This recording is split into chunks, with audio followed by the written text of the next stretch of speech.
임상심리 전문가들 시즌 3 우리는 세션입니다. 원포인트 심리상담 원스 시작하겠습니다. 드디어 처음으로 제가 이메일을 열어보고 아유 깜짝 놀랐습니다. 그래서 그걸 확인하는 순간 이게 정말 한 6살 때쯤에 크리스마스 때 나타나가지고 자고 일어났는데 선물이 머리맡에 있었던 것 같은 약간 그런 느낌이었어요. 앞으로도 많은 사연 부탁드리겠습니다. 네, 사연자님께서는 직접적으로 자신을 무시하는 남편과 시어머니에 대한 대처법과 복수법을 주문하셨습니다. 사연 한번 들어볼까요? 안녕하세요. 저는 올해로 결혼 18년 차인 사연자입니다.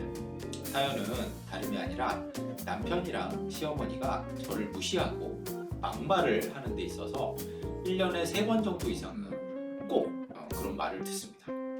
예를 들어 남편은 부동산 얘기하면서 누구 와이프는 약사다 이런 식으로 비교하면서 무시하고, 시어머니는 올 초 고3인 큰애가 코로나에 걸렸었는데 저한테 전화해서 너는 밥 차려야 되니 밥 차려야 되는 사람이니까 코로나 안 걸리게 조심해라 라는 말을 하셨습니다.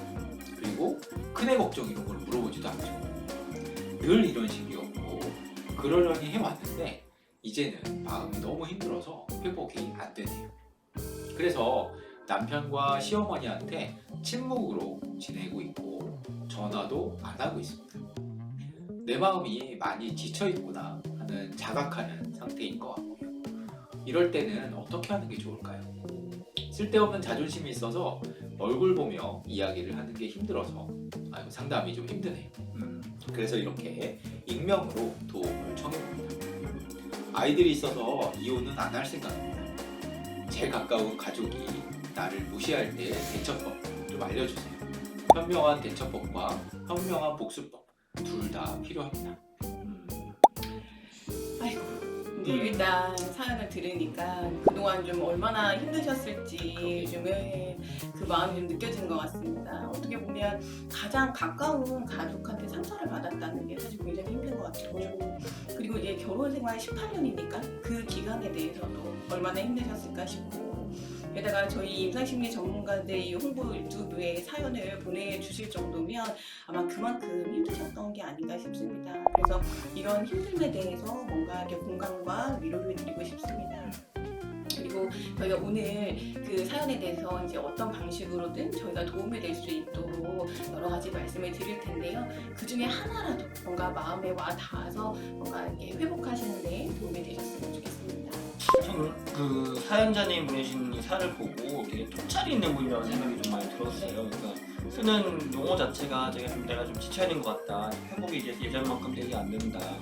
대처도 좀 현명한 대처를 알려달라, 뭐 현명한 복수법을 알려달라고 이렇게 쓰시는 용어도 그렇고요.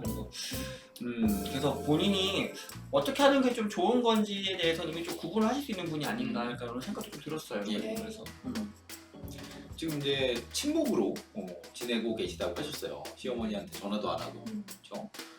그렇게 말씀하셨는데 저는 일단 너무 잘하고 계시다 이렇게 말씀드리고 싶습니다.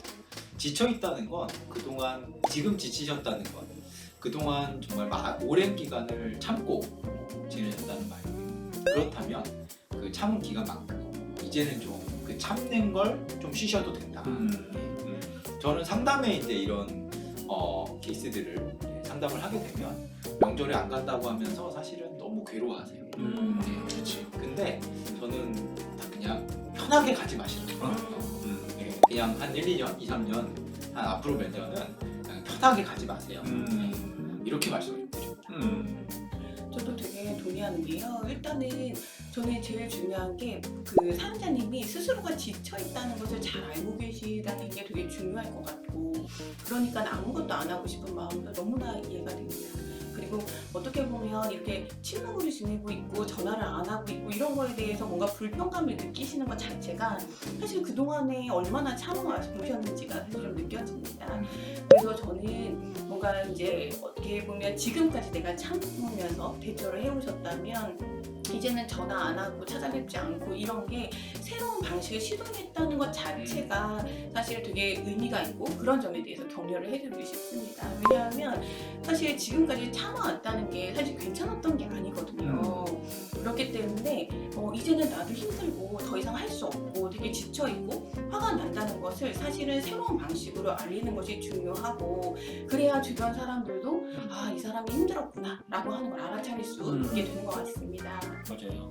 그 내용을 하나씩 좀 들여다보면 이제 남편분이랑 시어머니가 이제 좀 무시를 하는 것 같다 이런 몇 번씩은 무시를 한다고 하셨어요. 그리고 뭐 남편분이 한 얘기 같은데 뭐 누구 와이프는 뭐 약사다 뭐 이런 얘기. 사실은 사연자님이 약사시거나 부잣집 따님이시거나 그러시면 남편분 안 만나셨겠죠. 만나실 리가 있습니까? 그러니까 실은 지금 조건이 다 똑같은데 어떤 조건만 더 갖췄으면 좋겠다는 실은 불가능하거든요. 그 조건을 갖추는 거에 대한 반대급부가 당연히 있긴 마련인데 같은 말이라도 좀 이런 식으로 안 하셨으면 좋겠다라는 생각은 제일 많이 들었어요. 그러니까 사실은 약사 아내를 원하면 약사 수준에 맞는 그런 남편감이 돼야 되는 건데 이게 이제 갑자기 여기서 변진섭의 희망상 나이 나오죠. 요 노래가 이제 네. 마지막 구절이 생각이 납니다. 그런 여자에게 너무 잘 어울리는 그렇지. 그런 남자가 나는 좋더라. 그러니까 이거를 좀 더 정리해서 말씀드리면 남편분이 약사 아내를 원하는 건 자기 욕심인데 그거를 남한테 요구하는 거죠. 그렇죠. 그러니까 거기도 보면 또 그 사연 중에 그러니까 큰애가 이제 코로나 걸렸는데 큰애 잘 괜찮니 이런 얘기는 없고 그냥 너는 밥 차려야 되니까 너는 걸리면 안 돼. 뭐 이런 멘트가 또 있잖아요, 그죠? 사실 저희 부모님도 그러셨어요. 당신의 며느리한테, 당신 제 아내한테. 근데 이제 저는 아마 지금도 저 몰래 전화하셔가지고 몰래 하시네요. 네, 그러실 수도 있어요. 네, 그런데 제가 몇 번 다 알아챘죠. 네, 나중에 다 알게 되는데. 근데 저는 이런 얘기를 이제 들을 때 아내는 그 얘기를 저한테 하고, 그렇죠? 저는 그 얘기를 들었을 때 그냥 같이 욕을 합니다. 맞아요. 저희 부모님의 그 행동은 잘못된 거다라고 아내분이래. 아내와 같이 얘기를 하고요. 제 아내도 그 얘기를 들으면서 그냥 한 귀로 듣고 한 귀로 흘리죠. 예, 그래서 왜냐하면 이 부모님이 사실은 되게 나쁜 분이어서 며느리를 잡아먹으려고 그래서 그런 얘기를 하시는 건 아니고 이분들도 그분들의 이제 삶의 과정에서 사실은 이렇게 생각하고 행동하는 것이 옳았던 시기를 사셨던 분이고 그러다 보니까 그 생각 자체 그분들한테는 그것이 또 하나의 진리고 그 개념이 그분들한테는 어찌 보면 되게 익숙한 개념이다라는 거죠. 어찌 보면 한계가 좀 있는 거죠. 그렇죠. 그리고 또 사파 얘기를 듣다 보니까 일단 남편의 역할도 되게 중요할 것 같아요. 그 부분을 어떻게 보면 사파가 잘 중간에서 아내 편을 들어주면서 중재하셨기 때문에 그래서 이제 아내분을 좀 흘려 들으실 수 있지 않았을까 싶은 생각이 들어서 그게 접니다. 네, 남편의 역할도 되게 중요하다는 생각이 그게 좋은데?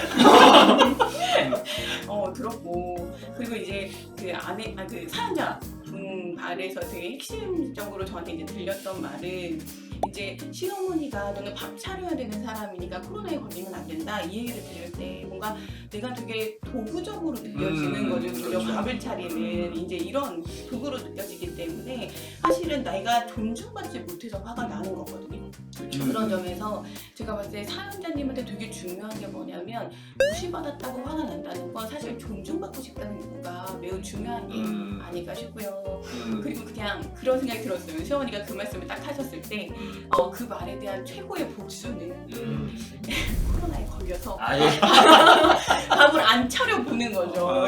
도저히 갈 수 없는 상황이 그러면 사실 사장님이 그동안에 얼마나 중요한 역할을 했는 사람인지를 가족들이 알 수 있는 게 아닐까. 내가 아픈 것도 일부러 아픈 것도 아니고 어쩔 수 없이. 네네. 별로 그러시면 안 됩니다. 물론 중요합니다. 그럼요. 걸리면 안 되죠.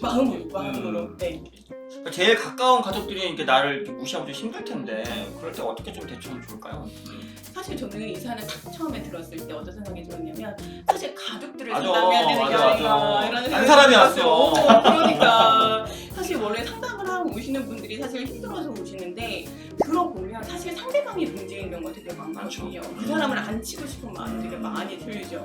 맞아요. 이 보면 특히 가족 상담에서 그런데 상담에 오시는 분들이 제일 건강한 맞아요. 예, 이런 분들이 많죠. 네. 그래서 저는 그런 점에서 사연자님이 굉장히 힘이 있으신 분이다라는 생각이 들고 실제로는 그러니까 이게 가족들이 상담을 그러니까 하러 오지를 않으니까 결국은 가장 건강한 이 내담자를 통해서 이제 변화를 시키는 거거든요. 그러니까 어떻게 보면 사연자님께서도 이렇게 관계 문제를 호소하실 때 사연자님을 통해서 관계를 바꾸는 게 되게 필요하다. 그래서 우리가 앞에서 계속 얘기한 것처럼 이 가족과의 관계에서 억울하고 화가 나는 부분을 지금까지는 참아만 왔다면 저는 표현을 하는 것에서부터 내가 화가 난다라고 표현하는 것에서부터 관계의 재정립이 시작되는 것 같다. 그리고 그 시작을 이미 하고 계신다라고 생각이 좀 듭니다. 예.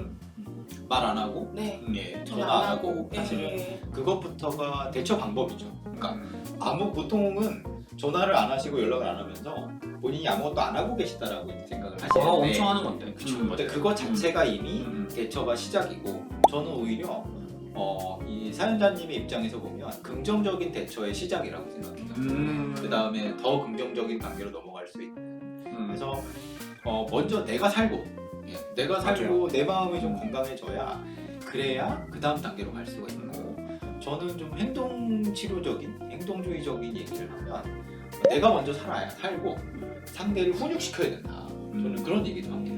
그러니까 시어머니와 남편을 좀 교육을 시켜야 돼. 네, 그런 면에서 제가 되게 강조하는 거는 대인관계는 항상 균형이 좀 맞아야 돼요. 주고받기. 그래서 받은 만큼 줘야 되고 준 만큼 받아야 되고 그런데 내가 뭔가 그들이 나에게 불편감을 준다면 나도 그들한테 불편감을 주는 게 맞아요. 그래서 나는 불편한데 내 불편감은 표현하지 못하고 그냥 찾아가서 또 할 도리 다 하고 뭐 이게 아니라 내가 불편하면 지금 나도 안 가서 그들한테 적당한 불편감을 주는 게 맞고 그래서 본인이 쉬어야죠. 그래서 가지 않고 쉬셔야 그래야 또 미래에 몇 년 뒤에는 또 그래도 좀 관계를 회복할 수 있는 여지가 생기고 저는 한 발 더 나간다면 이제 좀 안 가서 조금 쉬어서 에너지가 좀 충전이 됐어. 그러면 저는 그 다음에 해야 될 방법은 이제는 가셔가지고 본인의 생각과 의견을 남편과 어머님한테 명확하게 얘기를 하는 그 단계까지 가시면 더 좋겠다는 생각이 듭니다. 그게 좀 중요한 것 같아요. 자기가 어떤 것 때문에 많이 속상하고 어떤 게 힘든지 명확하게 좀 전달하는 게 그래야 이제 나머지 가족분들 좀 문제의식을 갖고 내가 이런 것 좀 행동을 좀 잘못했었구나 라는 거 조심하려는 것도 어쨌든 의식을 하게 되니까요. 그렇죠. 그리고 또 전 중요한 게 이제 무시를 당했을 때 어떻게 행동하느냐도 이제 매우 중요하다라는 말씀을 좀 드렸고 또 하나는 또 그런 말씀 드리고 싶었어요. 뭐냐면 이렇게 다른 사람이 나를 무시한다고 생각할 때 처음에는 상대방한테 화가 날 수 있어요. 그런데 나중에는 생각이 어떻게 진행이 되냐면 내가 무시당할 만한 사람인가? 이런 생각이 들면서 되게 우울해지기가 쉽거든요. 그런 점에서 아마도 이 사연자님이 되게 지쳐있다라고 하는 것도 그런 맥락에서 좀 지쳐있는 게 아닌가 싶은 생각이 좀 듭니다.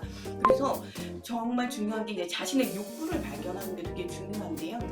사실 무시당해서 화가 나고 우울하다는 건 다시 뒤집어서 말하면 무슨 말이냐면 굉장히 존중받고 싶다는 얘기입니다. 그래서 제가 이제 사연자님께 말씀드리고 싶은 게 이 사연자님한테 가장 중요한 욕구는 존중받고 싶은 욕구.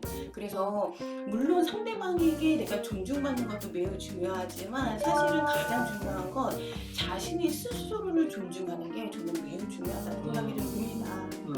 그래서 이제 본인이 이제 실제로 본인이 내가 어떤 구체적인 행동을 하면 내가 좀 존중받는다 느끼는지를 좀 같이 찾았으면 좋겠어요.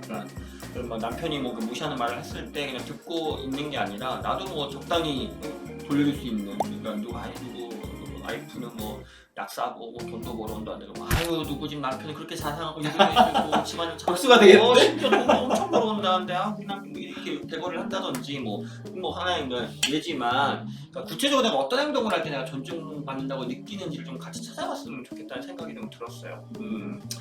그러면서도 이제 사장님이 말씀하신 게 좀 현명한 대처, 그리고 현명한 복수법 이런 말씀들을 하셨는데 여기에 대해 어떻게 생각하시나요?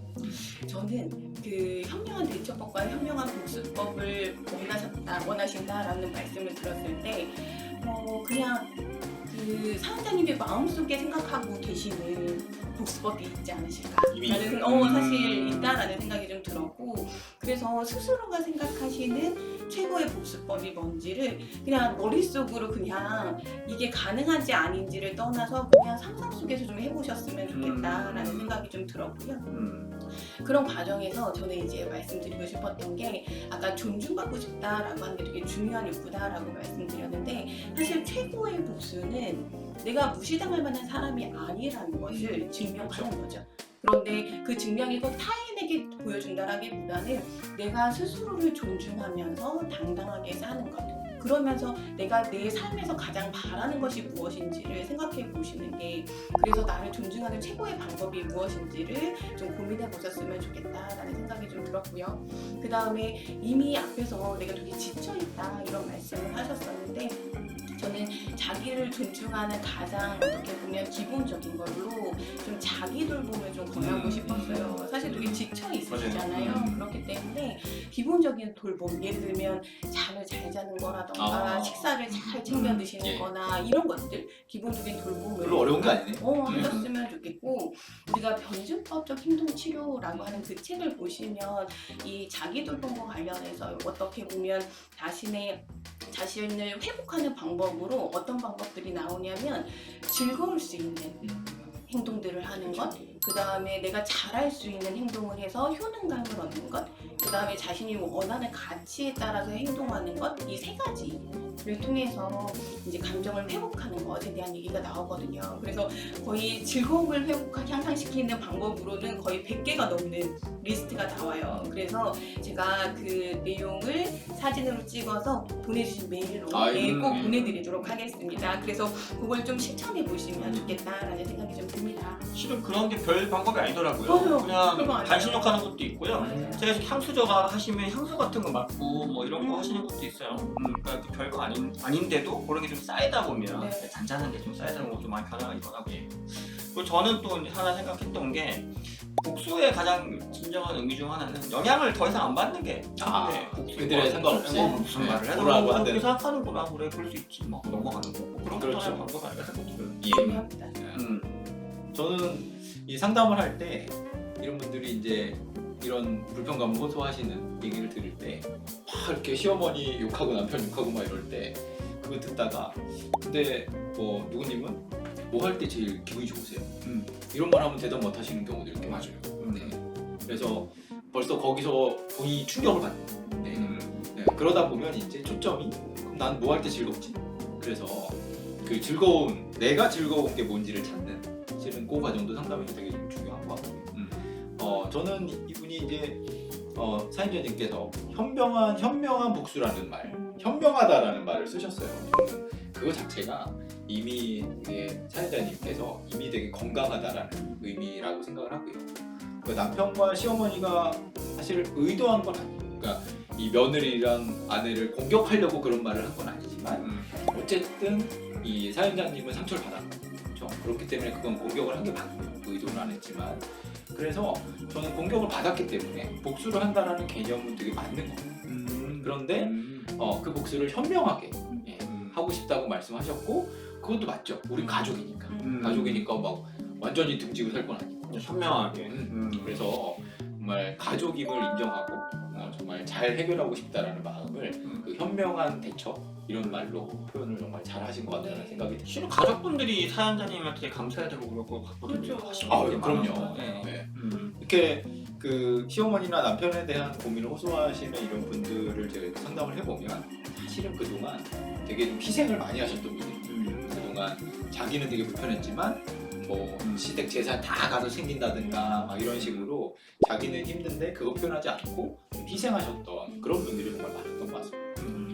또 이렇게 그 사연을 읽다 보면 그 본인이 직접 하신 말인데, 쓸데없는 좀 자존심도 상담을 직접 받기 좀 힘든 것 같아요. 그래서 이렇게 보내주신 것도 있고, 또 근데 이혼은 뭐 애도 있고 해서 하지 않을 거다 뭐 이런 말씀도 하셨어요. 그죠? 저는 이 부분도 되게 통찰이 느껴지는 그런 부분이라고 생각합니다. 되게 이것 때문에 헤어져야 할 문제가 아니라 이것은 되게 조정해야 될 문제라는 그러네요. 되게 확신을 가지고 계실 때 하실 수 있는 말인 것 같아요. 그렇기 때문에 이미 좀 어느 정도 건강한 분이고 해결도 이미 대처 방법도 이미 시행을 하고 계시고 근데 다만 확신이 조금 이미 잘하고 계신데 확신이 조금 부족하다 보니까 이렇게 글을 보내신 것 같고 저는 그 지금 이미 하시는 방향대로 좀 잘 하시면 금방 또 좋아지실 거라고 생각합니다. 네, 저도 그 계속의 그 사연자님한테 존중받고 싶다는 거 되게 중요한 욕구라는 걸 여러 번 말씀드렸는데 사실 뭐 자기를 존중한다는 것의 핵심은 조건적이지 않은 거죠. 이 말이 다시 풀어서 말하면 사실 자신이 어떤 모습이든 혹은 상대가 나를 어떻게 대하든 사실 나라는 사람을 있는 그대로 그냥 무조건적으로 바라볼 수 있다면 사실 그것으로 되게 충분한 거거든요. 그래서 이게 말은 너무 사실 쉽게 말하지만 사실 어려운 일이긴 한 것 같은데요. 그렇게 무조건적으로 나를 좀 바라봐 주실 수 있으셨으면 좋겠다라는 생각이 좀 듭니다. 이게 정말 어려운 건데 저는 사연자님의 글을 볼 때는 해내실 수 있는 분이라고 네, 저도 생각합니다. 적극 동의합니다. 네네. 저희 얘기가 좀 도움이 되셨으면 좋겠어요. 네, 전혀. 마음이 많이 무거웠어요. 맞아요. 그러니까 네. 이제 저희가 좀 더 자세히 뭐 여쭤보고 인터넷 할수 있으면 좀 더 좋았을 텐데 그게 좀 아쉽지만 그래도 저희에게 조금이나 도움이 되셨기를 바라면서 그럼 여기서 오늘 원스는 마치도록 하겠습니다. 네. 여기는 임상심리학회입니다. 감사합니다.